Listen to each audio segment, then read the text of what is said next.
Bab 4. Cahaya di balik gelap.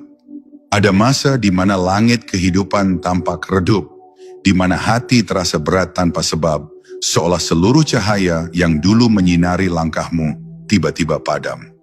Di saat seperti itu, banyak jiwa merasa hilang arah, seakan Tuhan menjauh dan doa tidak lagi bergaung.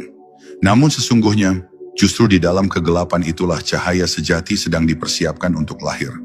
Karena tidak ada mata yang mampu mengenali terang sebelum ia pernah berjalan dalam gelap. Begitulah rahasia perjalanan batin. Tuhan tidak selalu hadir dalam bentuk keindahan. Kadang ia bersembunyi di balik kepedihan agar engkau belajar melihat dengan mata hati, bukan mata dunia.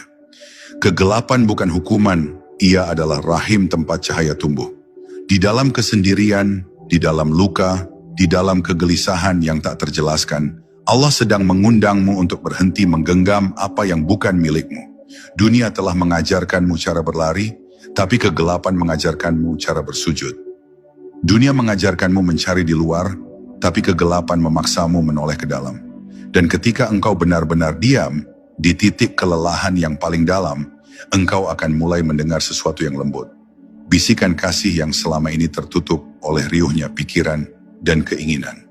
Itulah suara ilahi. Berbicara tanpa kata, menyentuh tanpa sentuhan, hadir tanpa bentuk. Banyak yang mengira bahwa makrifat adalah perjalanan menuju cahaya, padahal sejatinya ia adalah perjalanan melewati gelap untuk mengenal sumber cahaya itu sendiri. Gelap adalah guru yang jujur. Ia memisahkan antara yang palsu dan yang hakiki. Ia menyingkap semua topeng yang selama ini kau kenakan. Topeng kekuatan, topeng keyakinan, bahkan topeng keikhlasan. Dalam gelap, engkau tak bisa berpura-pura. Segala yang palsu akan runtuh, menyisakan dirimu yang paling jujur, yang paling telanjang di hadapan Allah.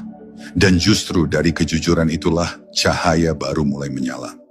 Bukan cahaya yang datang dari luar, tetapi cahaya yang memang sudah ada di dalam dirimu sejak awal, hanya tertutup oleh debu kesibukan dan ego.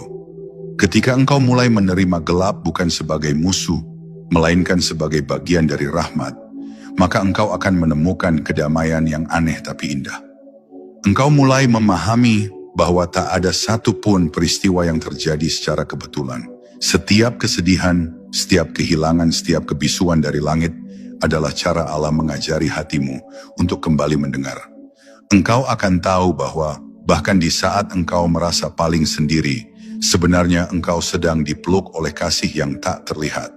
Tuhan tidak pernah pergi, hanya pandanganmu lah yang tertutup oleh kabut kesedihan. Maka biarkan air matamu jatuh, ia bukan tanda kelemahan, melainkan tanda pembersihan, agar matamu mampu melihat cahayanya kembali. Dan pada akhirnya, engkau akan sadar bahwa kegelapan hanyalah sisi lain dari cahaya. Ia bukan lawan tetapi pintu. Tanpa malam engkau tak akan mengenal fajar. Tanpa sunyi engkau tak akan mendengar bisikan Tuhan.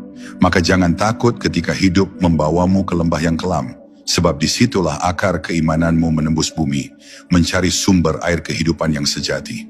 Dan ketika saatnya tiba, engkau akan tumbuh menjadi pohon rohani yang tegak dan teduh, dengan cahaya yang tidak lagi dipinjam dari dunia, tetapi terpancar dari dalam jiwamu sendiri.